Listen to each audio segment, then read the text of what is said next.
Hello students, good afternoon or mayong adlaw.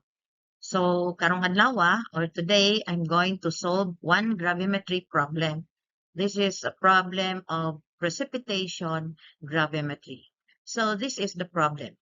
A 0.649 gram sample containing only potassium sulfate and ammonium sulfate was dissolved in water and treated with barium nitrate to precipitate all sulfate as barium sulfate. Find the weight percent of potassium sulfate and the weight percent of ammonium sulfate in the sample if 0.977 gram of precipitate was formed. So our problem is a mixture of two pure substances, no?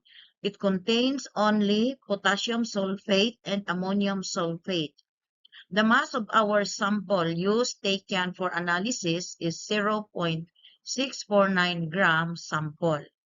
So, since there are only two components ang present sa atong sample, then we can say that this 0.649 gram is equal to the mass of potassium sulfate and mass of ammonium sulfate.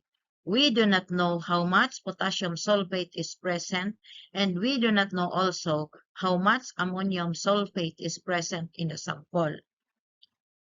So let me show you first my flow diagram, analysis flow diagram. So we have here our sample. We dissolve this in water and we add barium nitrate. The barium nitrate here acts as a precipitating agent.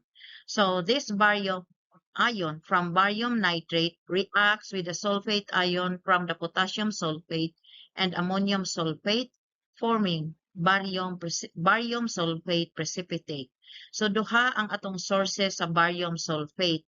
We have barium sulfate coming from potassium sulfate, and we also have barium sulfate coming from ammonium sulfate. So we are asked to solve for this percent potassium sulfate and percent ammonium sulfate.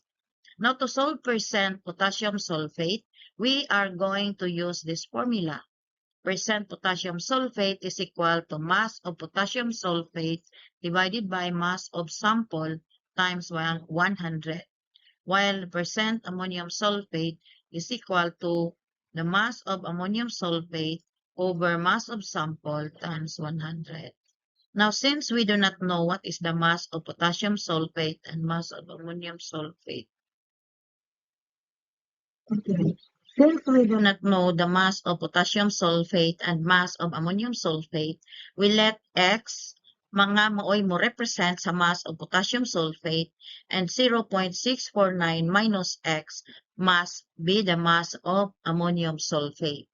So to solve the mass of potassium sulfate and mass of ammonium sulfate, we are going to use this formula. No, i-equate nato ang mass of barium sulfate sa mass of barium sulfate na coming sa potassium sulfate and ammonium sulfate, and this is the formula.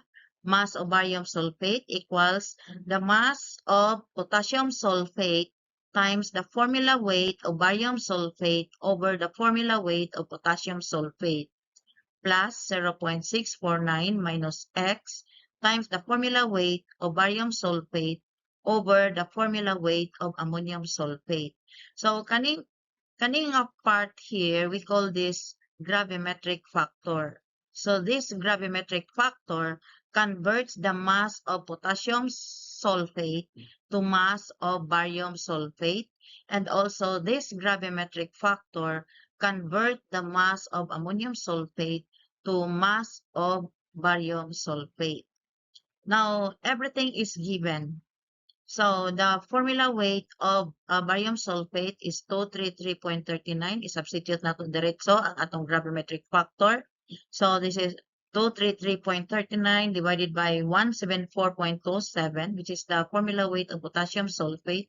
And this one also, we have 233.39 divided by 132.14, which is the formula weight of ammonium sulfate.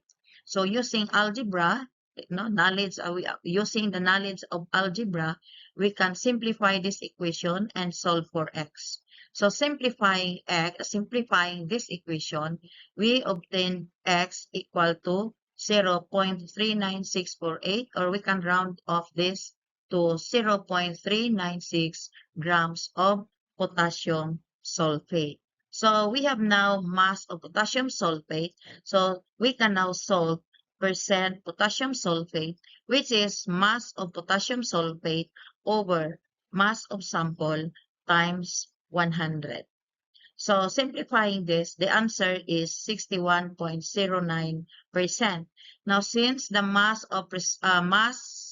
of sample has only 3 significant figure, so we express our answer here to 3 significant figure. So this becomes 61.09%. Now, since there are only 2 components ang atong sample, we only have ammonium sulfate and potassium sulfate, we can calculate percent ammonium sulfate equal to 100 minus percent potassium sulfate. So, percent ammonium sulfate equals 100 minus 61.1%, and this is equal to 38.9% ammonium sulfate. Now, we can also use this formula, but masayon ni gamiton because ang ato ang mixture are 2 pure substances. Okay? So, thank you for viewing.